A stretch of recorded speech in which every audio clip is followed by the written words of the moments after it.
Breaking tonight, a big story involving Hillary Clinton and a powerful businessman who was funneling millions in donations to her family foundation while possibly violating the U.S. sanctions on Iran. Sanctions Mrs. Clinton was supposed to enforce. Welcome to the Kelly File, everyone. I'm Megyn Kelly.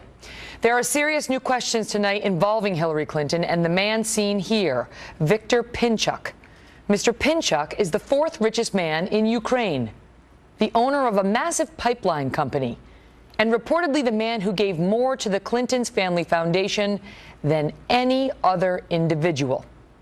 A report now released by Newsweek magazine alleges that Mr. Pinchuk's company may have violated U.S. sanctions on Iran, done business with Iran in 2012 and possibly beyond that year, by delivering nearly $2 million worth of steel pipes to Iran for pipelines. That's a no-no. Hillary Clinton was Secretary of State at that time and happened to be the person charged with holding foreign entities responsible for violating U.S. sanctions on Iran. During that same time, between 2009 and 2013, the Clinton Foundation received at least $8.6 million from the Viktor Pinchuk Foundation, and Pinchuk has pledged more than $20 million more and hasn't been charged with violating U.S. sanctions on Iran. We have a big lineup tonight on this. Howie Kurtz is here on the media's handling of this story. It's been ignored entirely. Chris Stirewalt on the possible political fallout for Mrs. Clinton. And the Wall Street Journal's Bret Stephens is here. But we begin with Trace Gallagher, who has more on Mr. Pinchuk and the story. Trace? And Megyn, make no mistake, the Interpipe Group is a major global player when it comes to manufacturing steel pipes, including those used in gas and oil distribution. The company, as you said, owned by 54-year-old Viktor Pinchuk, the fourth richest man in Ukraine, the largest individual donor to the Clinton Foundation.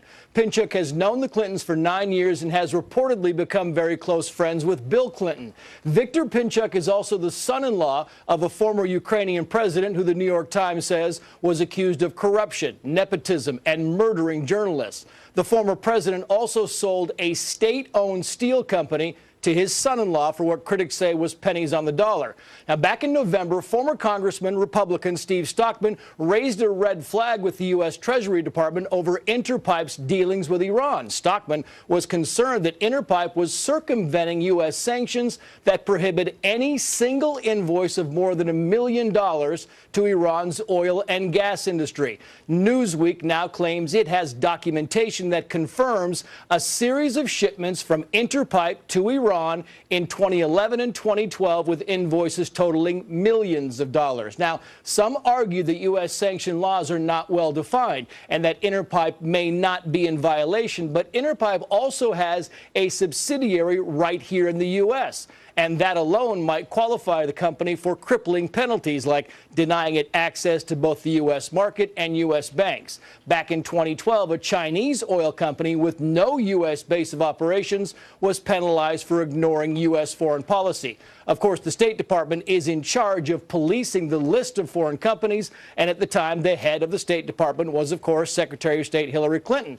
Interpipe has responded to Newsweek's story, calling it inaccurate and potentially libelous, saying, quoting here, Interpipe has complied with the sanctions to the letter.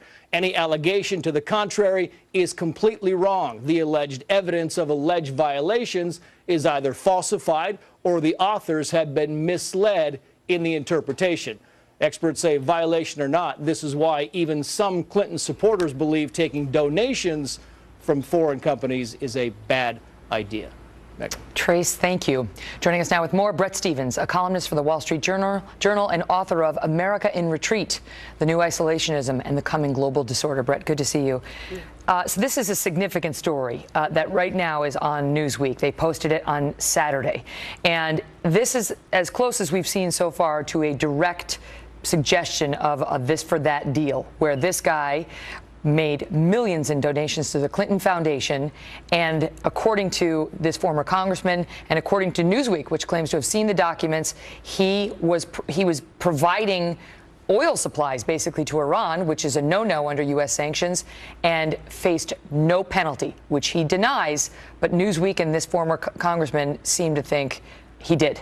Well, look, this is To me, this is just an emblematic story about the way the Clintons do business, the way they've done business for a long time, since their days in Arkansas, all the way into the present. Look, if Hillary Clinton has a theme song for her campaign, it should be Blurred Lines.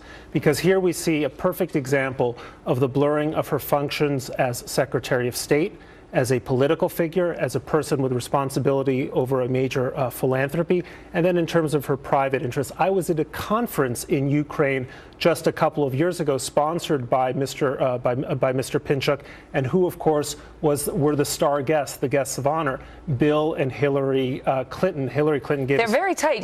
Bill Clinton is among his close friends. Bill Clinton went to his birthday party, his 55th birthday party. I think it was his 50th birthday when he flew in Cirque du Soleil into a town in France. That's nothing. I did that for my last birthday too.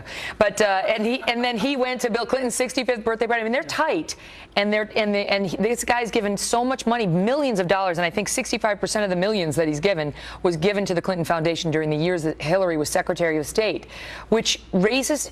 It just underscores the problems that she is going to face if we have a diligent press corps in taking a hard look at what she did or didn't do for those companies while she was secretary. Right, and I think that it's going to be very difficult to prove anything one way or the other. It is true that sanctions laws can often be very imprecisely drawn. It's not clear precisely what's under sanction.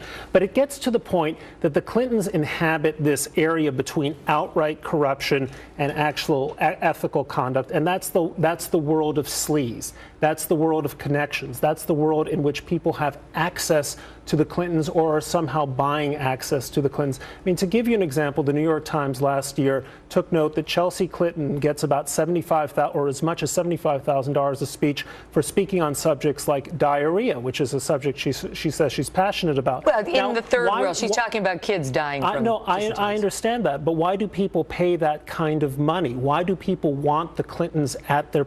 It's not just to meet Chelsea Clinton? I suspect it's not to learn more about diarrhea as a scourge in the third world.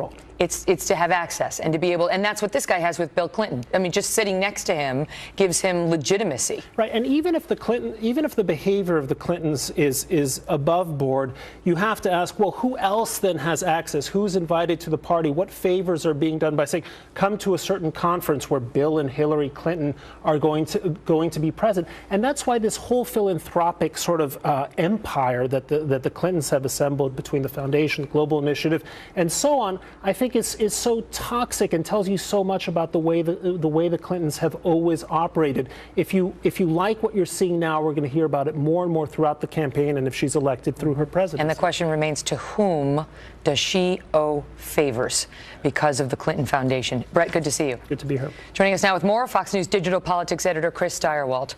So, how bad, if at all, is this?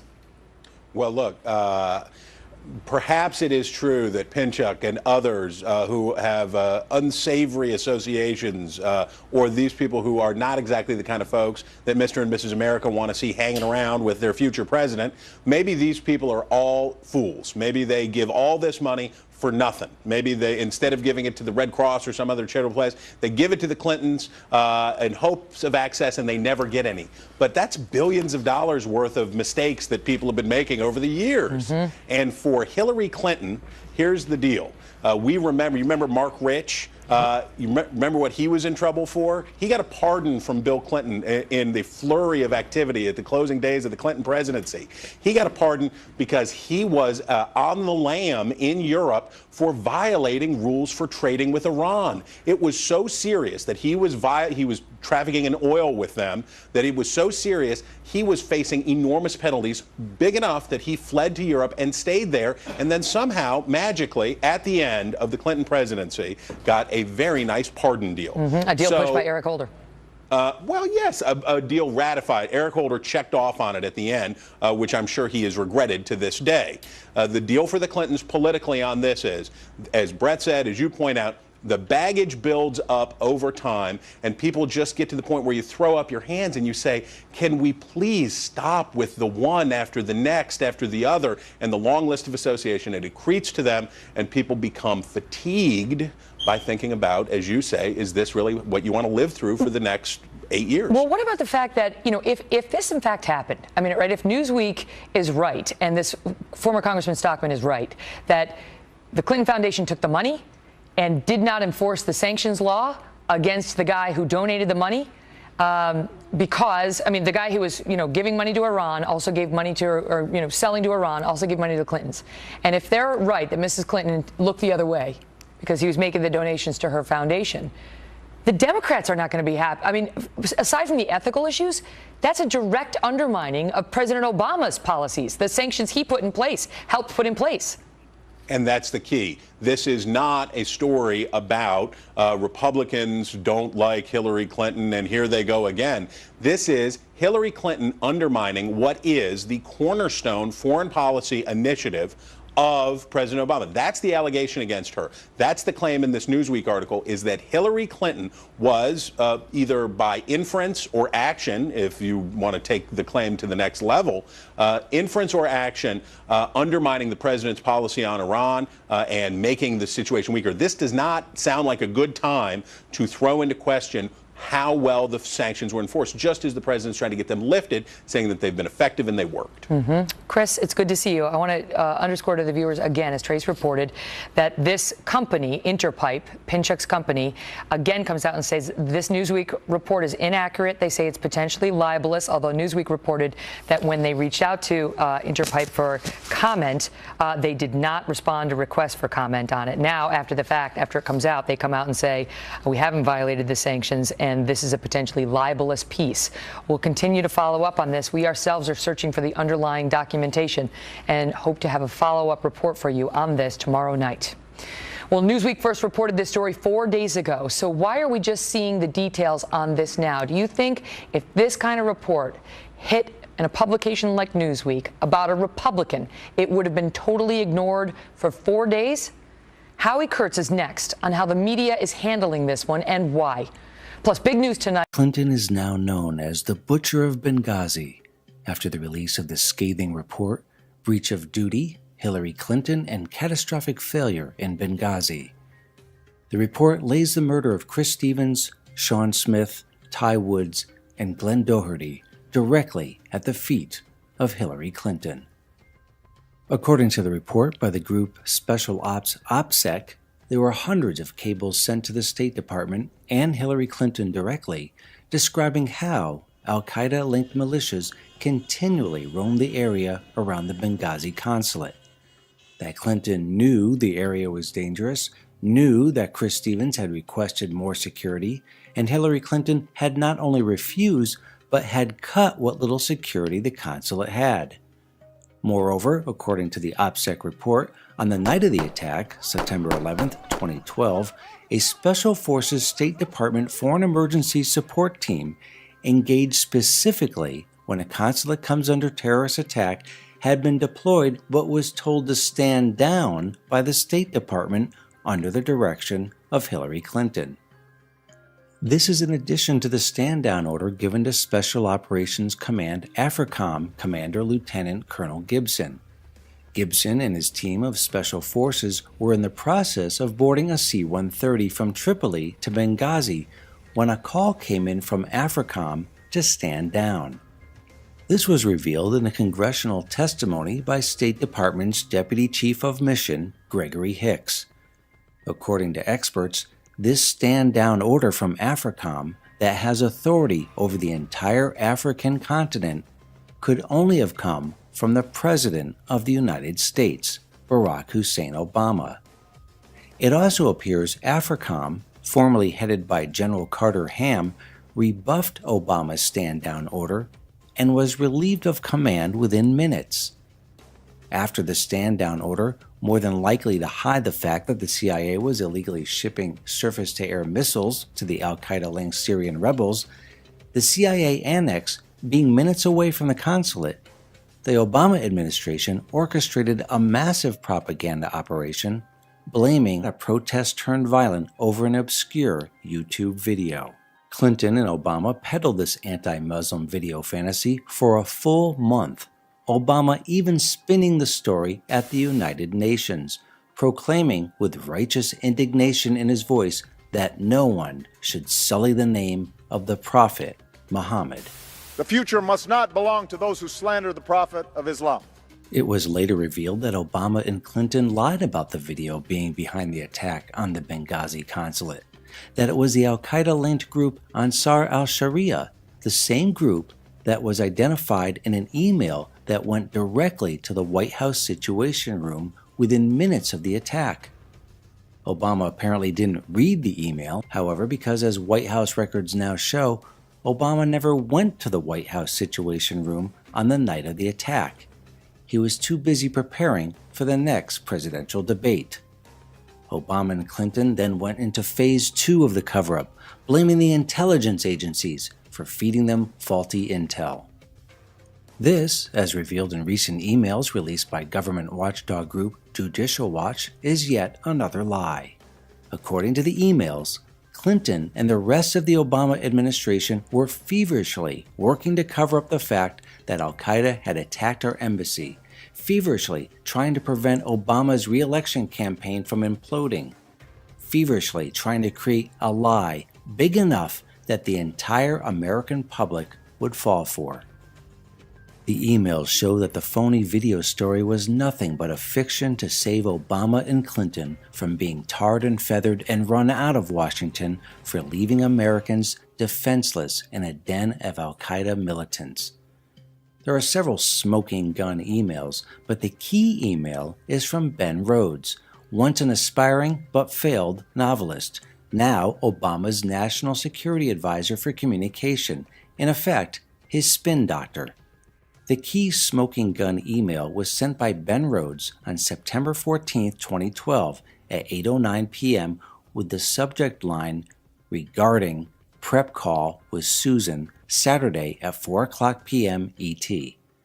It consisted of Rhodes giving talking points to push the phony YouTube video story in which Hillary Clinton would repeat phrases from the talking points almost verbatim. This video is disgusting and reprehensible.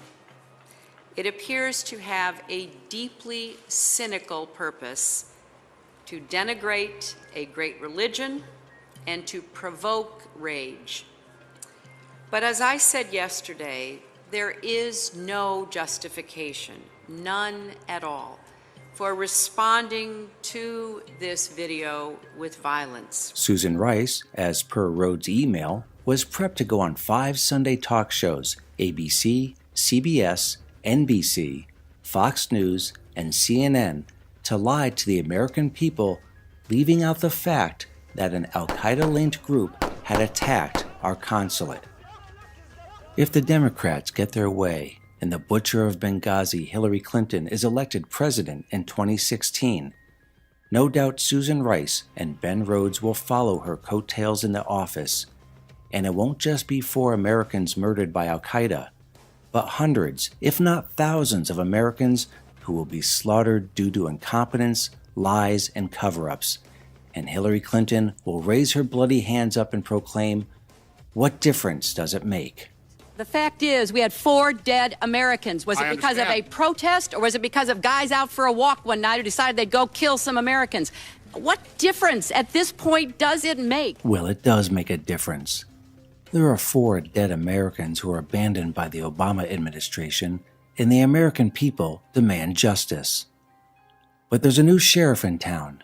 Trey Gowdy, the congressman from South Carolina, has been appointed to head the Select Committee on Benghazi to investigate all the nefarious activities of the Obama administration. And Obama, Hillary Clinton, Susan Rice, and Ben Rhodes may find it does make a difference when they're being led away in orange prison jumpsuits and skirted off to prison for covering up the murder of 4 Americans.